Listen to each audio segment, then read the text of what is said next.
បាទជំរាបសួរបងប្អូនទាំងអស់គ្នាអរគុណព្រះសម្រាប់ពេលវេលាថ្ងៃនេះដែលក្រុមមកវិទ្យាពរឲ្យលោកគ្រូមករៀបបងប្អូនសាជាថ្មីម្ដងទៀតបាទអញ្ចឹងនៅថ្ងៃនេះគឺលោកគ្រូបានលើកយកនៅវគ្គរៀនទី9បាទអំពី lunch time នៅក្នុង lesson 1បាទ words បាទអំពីពាក្យណាបាទអញ្ចឹងថ្ងៃនេះយើងនឹងសិក្សាពាក្យបន្តទៀតហើយអញ្ចឹងយើងបានសិក្សាពាក្យជាច្រើនមែនទែនដែលបងប្អូនទាំងអស់គ្នាបានសិក្សាជាមួយលោកគ្រូអញ្ចឹងមួយថ្ងៃនេះគឺយើងនឹងសិក្សាតទៅជាមួយនឹង5ពាក្យបន្ថែមទៀតបាទតែ5ពាក្យរបស់យើងតទៅជាមួយនឹងអាហារដែលបងប្អូនទាំងអស់គ្នាតែងតែឃើញហើយតែងតែញ៉ាំដូចគ្នាដែរណាបាទអញ្ចឹងបងប្អូនទាំងអស់គ្នាមើលទៅក្នុងពាក្យណាទី1សិនពាក្យទី1គឺគេដាក់ភាសាខ្មែរសិនព្រោះឲ្យយើងស្ដាប់ភាសាខ្មែរសិនគឺប្រអប់អាហារថ្ងៃត្រង់អញ្ចឹងប្រអប់អាហារថ្ងៃត្រង់នេះណាគឺប្រអប់អាហារថ្ងៃត្រង់អញ្ចឹងអាចអ្នករៀនខ្លះគាត់អាចនឹងរៀននៅសាលាឯកជនគាត់មានប្រអប់អាហារថ្ងៃត្រង់គាត់សម្រាប់ពេលថ្ងៃគាត់មានអាហារនឹងបើមានប្រអប់អាហារហ្នឹងហើយក៏ដាក់អាហារនៅក្នុងហ្នឹងយើងបើកញ៉ាំណាបាទខ្លះក៏ញ៉ាំនៅសាលាអីទៅ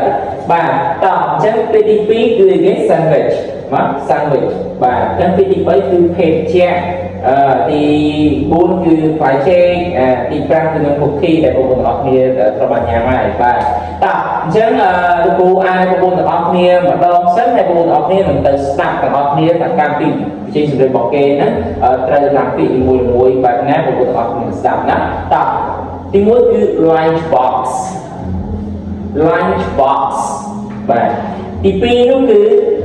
sandwich បាទ sandwich ទី3នោះគឺ drinks បាទ banana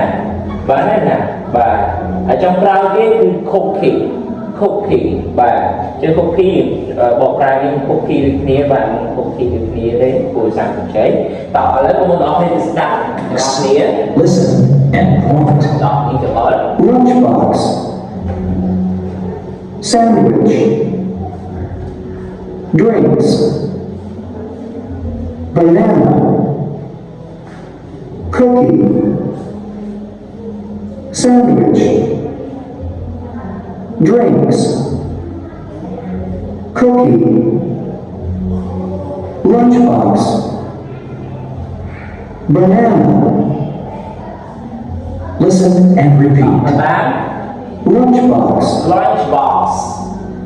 Sandwich. Drinks. Banana. Cookie. អូខេអរគុណបងប្អូនទាំងអស់គ្នាដែលបានស្ដាប់កម្មវិធីសំឡេងបានទៅរបស់ជំនាញគេផ្ទាល់ណាតោះឥឡូវនេះបងប្អូនទាំងអស់គ្នាទៅអានម្ដងទៀតជាមួយគ្រូទាំងអស់គ្នាតោះចាប់ផ្ដើម lunch box ដល់ណា sandwich ល្អ drinks បាទអញ្ចឹង drinks គឺមាន s ណា drinks ភេសជ្ជៈដល់ទៅទៀត banana អរណា cookie បាទត្រឹមត្រូវបាទអញ្ចឹងបងអាចដឹងហើយទៅជាមួយ lunch box គឺអាហារថ្ងៃត្រង់ប្រអប់អាហារថ្ងៃត្រង់សំតុកហើយទី2គឺ sandwich ទី3គឺភេសជ្ជៈទី4គឺផ្លែចេកហើយចុងក្រោយគឺនឹង cookie បាទសង្ឃឹមថាបងប្អូនទាំងអស់គ្នាអាចយកពាក្យនេះទៅអានជាមួយនឹងម៉ាក់ប៉ារបស់បងប្អូនទាំងអស់គ្នាអាចអានជាមួយនឹងប្អូនរបស់បងប្អូនទាំងអស់គ្នាឬក៏បងប្អូនរបស់បង